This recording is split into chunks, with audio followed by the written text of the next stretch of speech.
Welcome to the Marijuana Cultivation Cannabis Podcast.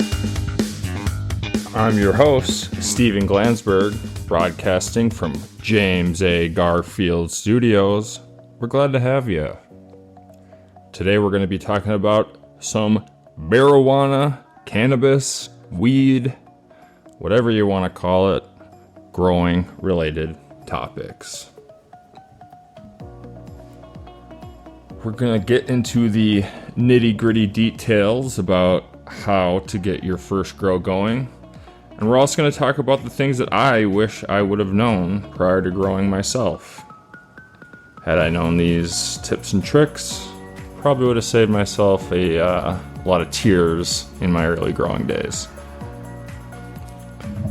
So let's jump right into it. The biggest thing we have to decide: are we going to grow inside or are we going to grow outside? When we grow outside, it's going to be cheaper. We're not paying for the power of running our lights all the time, our fans all the time, our filters all the time, our air conditioners, our heaters, our dehumidifiers, our humidifiers. Man, it's a lot. Another thing to think about is it's more environmentally friendly to grow outside. Again, we're not using all of those power inputs like we're using indoors when we're growing outside and using the free sun. And you can get bigger plants outside. Obviously, they have way more room to grow. And with photoperiod plants, we'll get into that much later, you can kind of grow them as big as you want, with some exceptions. And then there's going to be most likely a whole lot less maintenance when you're growing outside. Now, issues with growing outside: it's very weather dependent, obviously. So you have to be in the right season, you have to be in the right climate, and if you're not, it's going to be a no-go. Another deal is outside, unfortunately, those plants attract both pests and animals like bunnies. Heard a million horror stories of people growing outside and having issues, and on the other hand, I've heard a lot of good stories as well, but it's something to be aware of. Another issue is you have to be worried about security. I heard a saying, I think from another podcast, something like, when you're growing outside, you need to grow at least 3 plants. 1 for the cops, 1 for the animals, and 1 for yourself. And I think there might have been a couple other in there to make it even harder. Might have been 5 plants, so I'm just not remembering the full saying. But the point being is, you're much more likely to have issues outside of your control in terms of losing your crop for obvious reasons when growing outside. And on the MCC podcast, we only suggest following the law, but hypothetically, if your neighbors weren't too keen on you growing marijuana, you may just want to do that indoors. As these plants grow, they actually do smell quite a bit, and inside that can be managed with various tools, but outside it's going to be a different story if you have neighbors right on top of you. They may just smell it, and if that's an issue where you live, keep that in mind. And that's definitely one of those things that I mentioned in the intro that I didn't know as a first-time grower. I had no idea how much it smelled when you grew it. It's kind of crazy, and maybe I was just an idiot for not realizing that, but whew. So not trying to discourage you from growing outside by any means. I've seen and had tons of success doing so, and it's pretty cool when you're like, I just threw those seeds there, especially with an autoflower in the right conditions. You don't have to do damn near anything, and you got a big ass plant pretty soon. On to growing indoors. With indoor growing, we obviously have the ability to control the light, the temp, the humidity, and even things like CO2 levels. And we can do this all year round, with AC, heat, kind of no matter where we are, we can grow year round if we're using a tent and the right climate control systems. And we're not going to be dealing with those bunnies, those deer, those bugs, those neighbors, those cops, when we're growing indoors, at least not as much. But there are issues. It costs more. Obviously, you got your lights, you got your tent, you got your fans, you got your power you have to pay for. And again, we're going to have issues with odor. Now, we'll teach you ways to use things like carbon filters to minimize your smell, but keep in mind, if you don't do it correctly, you will create a smell in your house or in your apartment building or what have you. So if that may be an issue, keep that in mind and maybe you find a place to grow outside. Now, for the sake of our sanity more than anything, we're going to focus on indoor growing for this podcast. Search for a future podcast that discusses outdoor growing in depth, but we are assuming that you are going to land on indoor growing. Now, I know a lot of you aren't going to land on that and will grow outside, and again, there will be an episode dedicated to that. But for this intro podcast, the majority will end up growing indoors. So then we ask ourselves, where in our house or apartment are we going to grow? And for me at least, I don't have a lot of options. I kind of have one room that works for it and I just have to make it work. If you do have different options, a couple of factors that I most definitely didn't think about when I first started growing that I would highly encourage you to think about if you do have an option is to grow somewhere with a drain.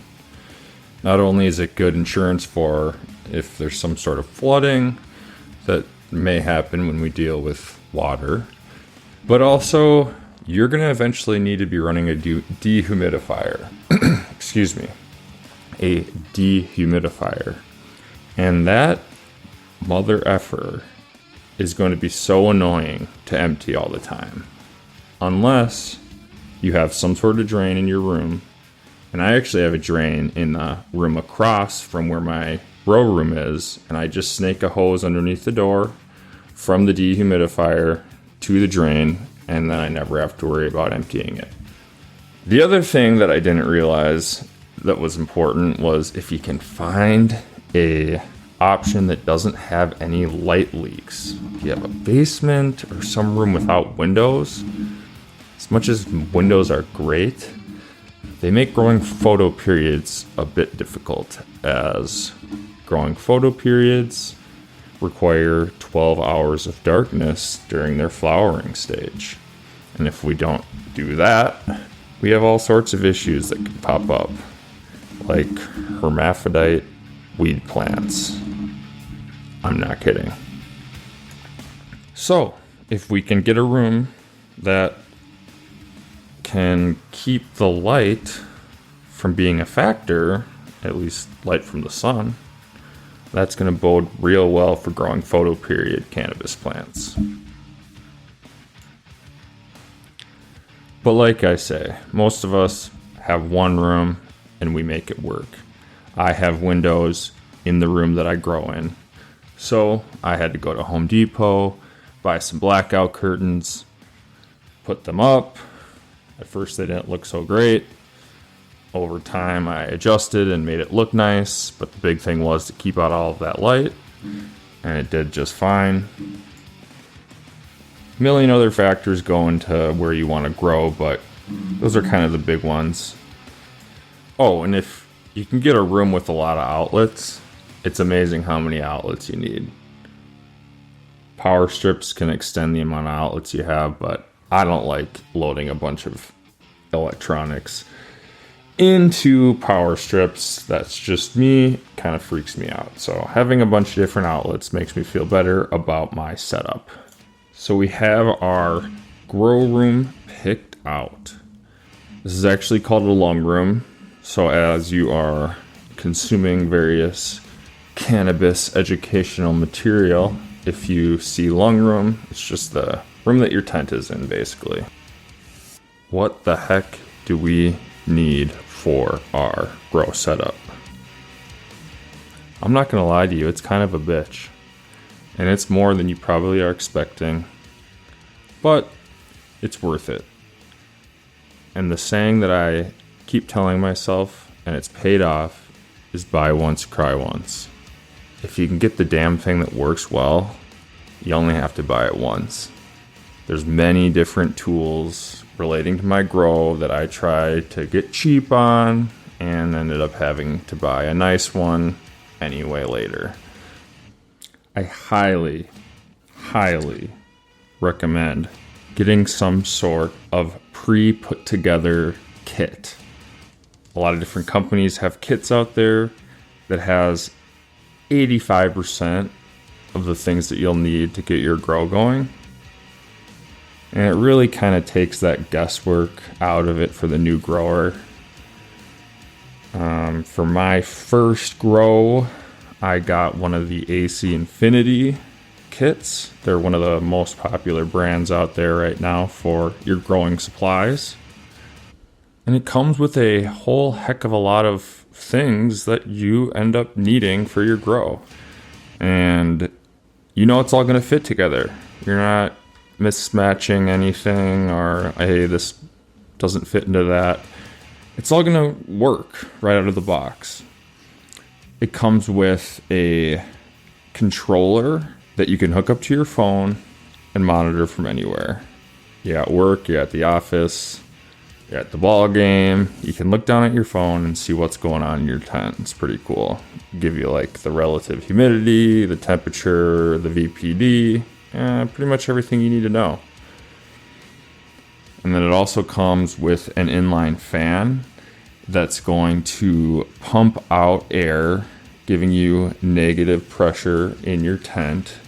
And that's a good thing because that's going to minimize our smell. Most of the air that's going to be leaving your tent is going to be going through that inline fan, and it's going to be going through a carbon filter that comes with the kit. And by the time it exits all that, it doesn't smell too bad.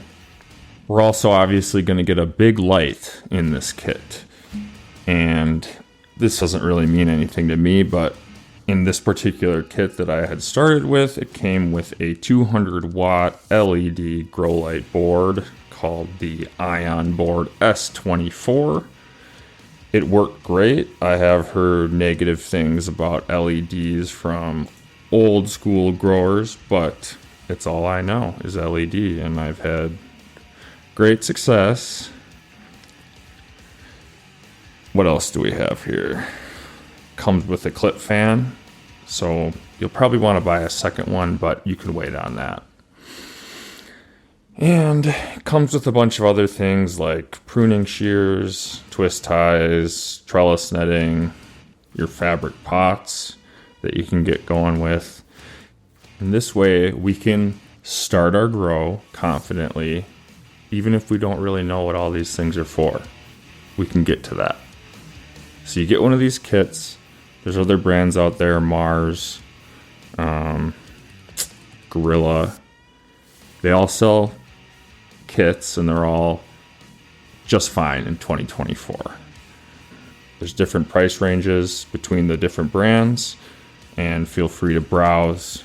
You do get what you pay for, but there isn't shit out there anymore, for sure. It's all pretty good. Just for the heck of it, I went ahead and bought the cheapest small tent, the cheapest small light, and the cheapest fan that was meant for growing cannabis that I could find, just as an experiment to see if it grew okay. And I can't tell a difference between what grows in that tent and my regular tent that I spent a lot more money on. So take that for what it's worth. So we have our tent, we have our light, we have our pots, we have our fans. Unfortunately, there are other items that we still need to get at this point. I didn't realize that when I first started growing, and this is what you will want to have, I promise you. The big one, the tough one, will be the dehumidifier. Get a big, nice $200 dehumidifier. If you try to go small and cheap, it's something that we've all done, almost all of us, it doesn't end up working out. You will end up throwing it out and buying a big, nice one anyways. I have one of the Medea dehumidifiers. I got it from Amazon. I think it's supposed to be good for 1,500 square feet. Seems like a lot, but when your plant is pumping out all that moisture into the air constantly, it's really, really hard for those dehumidifiers to keep up. When your plants are small, it's no problem. But when they're in flowering, when you really need to get that relative humidity down, those mini dehumidifiers ain't going to do the job. Plus, if you can get one that's big and nice, it will most likely have a way for you to set up some sort of drainage system into your drain. 6th sentence, Stephen.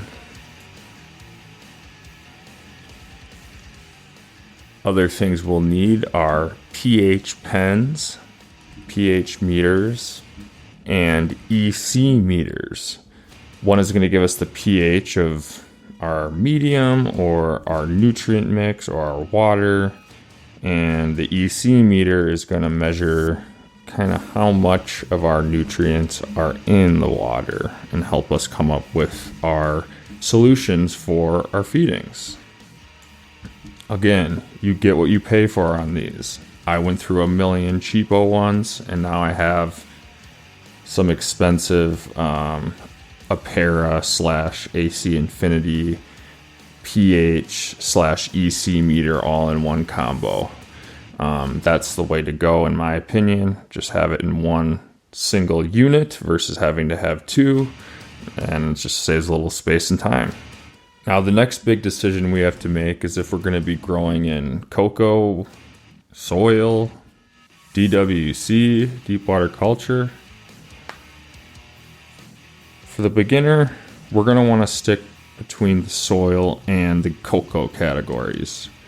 I started with cocoa. I have buddies that started in soil. They think soil is easier for beginners. I think cocoa is easier for beginners. It really just comes down to whichever you start with. With cocoa, you're going to have to be a little more attentive with it in terms of the amount of times you have to water it. And we can get into that, why that is at another time. But just keep that in mind as we're making these decisions for our first grow. Soil tends to stay wet longer, and so you can get away with not watering for longer periods of time than you can with cocoa. For our first grows, we're probably going to want to stick with some hand watering. We're not going to get too fancy with it in terms of using some sort of auto pot system or top water drip system. We're probably going to stick with hand watering. So I wouldn't worry about that just yet. If you do want to jump straight to something like that, by all means, go for it. It's just extra things to learn when we're not really understanding how to grow quite yet. So it might be a little difficult. The next thing that I wish I would have known, write down everything. You think you will remember, you will not. Write down the different measurements of your nutrients, at least for a while, until you start to figure out the various ratios that work for your setup. So why would somebody choose to use cocoa if cocoa requires more work? Well, it's inert. So it doesn't have anything in it that's going to affect the plant whatsoever. You're responsible for feeding all the nutrients for the plant. It's not going to get anything on its own. On the other hand, because of that, you have complete control over what the plant gets, when it gets it, and if something does go wrong, it's much easier to fix within cocoa because it doesn't have its own biosphere in the same way that a soil would. Another reason why we might want to use cocoa is you're going to have fewer bug problems. And lastly, I have not done these experiments myself, but if you look around YouTube for people that do ABC testing with cocoa, soil, and DWC, you will find that DWC provides the greatest yield, while cocoa comes up second and soil comes in last. So another reason why we might try to use cocoa if we're choosing between cocoa and soil is cocoa likely will give you a bigger yield. Again, it might not be the best tasting. There's a lot of folks that would say the soil will give you a better tasting product, and it's worth it to not have as great a yield. So to each their own, and I've never been able to taste the difference between soil and a cocoa grow, but again, this is just what a lot of people have said in this space. And last but certainly not least, what seeds should we get? There's a few different kind of seeds out there. We have your regs. We have your feminized. And we have your autoflowers. We're going to avoid the regs. That's going to give you either female or male plants, and it's going to come into play when we're doing breeding or we want to get seeds.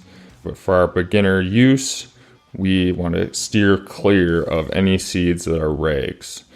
We want to stick with either photoperiod seeds or autoflowering seeds. Photoperiod feminized seeds. Feminized, making sure that they do grow to be female. Most seed packets will give you a 99% guarantee on that, and I'm sure they'll give you your money back if they turn out to be males. Those type of seeds are going to require that 12-12 light cycle to get the plant to move into flowering, and it's going to be really, really important that you have complete control over your light situation. Autoflowers, they can flower with or without a 12-12 light cycle. So you can't stop it from flowering no matter what you do to it. It's going to flower, and it's going to flower pretty damn quickly. So those are basically the two that we're going to be choosing between. Do we want a photo period that we can kind of control a little bit more where, it doesn't look so good today. Let's let it grow a couple more weeks before we flip it into the flowering stage by changing our light cycle? Or do we want to say, I'm a new grower. I don't want to deal with lights. I'm just going to get an auto flower and see how we go from there. That's what I did. It went really well, especially for a first grow. And I will say that I have had more issues with photo periods. I don't know if that's just me. I like them both. I grow them both. But for a beginner that is not wanting to deal with issues and doesn't have a frame of reference on how to deal with issues, I would say start with an autoflower. You are more than likely going to get to harvest with a good plant. And the photo periods, I just feel like have an easier time to mess up. And I know there's a lot of folks out there that'll say the exact opposite of what I'm saying. So, can't really go wrong either way. Now for the real last but not least, nutrients. Forgot to mention those. Dependent on if you're going with cocoa or soil, will depend on what nutrients you need. Some soil, all it takes is water. That's another benefit of soil. The nutrients are all in the soil already, and you just water it, and that's how the plant feeds. Other soil, you do have to add specific nutrients. And I say specific nutrients because it does change when we do switch over to cocoa. So ask your local grow shop, depending on if you're growing in cocoa or soil, let them know, hey, I'm growing in cocoa, hey, I'm growing in soil. What do you got in stock that you recommend? If you're ordering online, I like Canna Cocoa for my cocoa. And for the soil, Fox Farm is kind of my go-to. I know a lot of people don't like that, so feel free to shop around, but that's just what I know. Keep in mind, canned cocoa is 100% cocoa, and you may want to add some perlite to that for drainage. So for a beginner, if you don't want to mess with that, there are a bunch of 70% cocoa, 30% perlite pre-mixed blends that work real well. So you can just order that, not mess with mixing it yourself, and away you go. And that'll do it. Thanks for joining, everybody. Let me know what I messed up. Contact mccpod@gmail.com. That's M as in Mary. And also, send over your questions to us. We will pick some of them for next week's episode, and we will get them answered for you. Peace.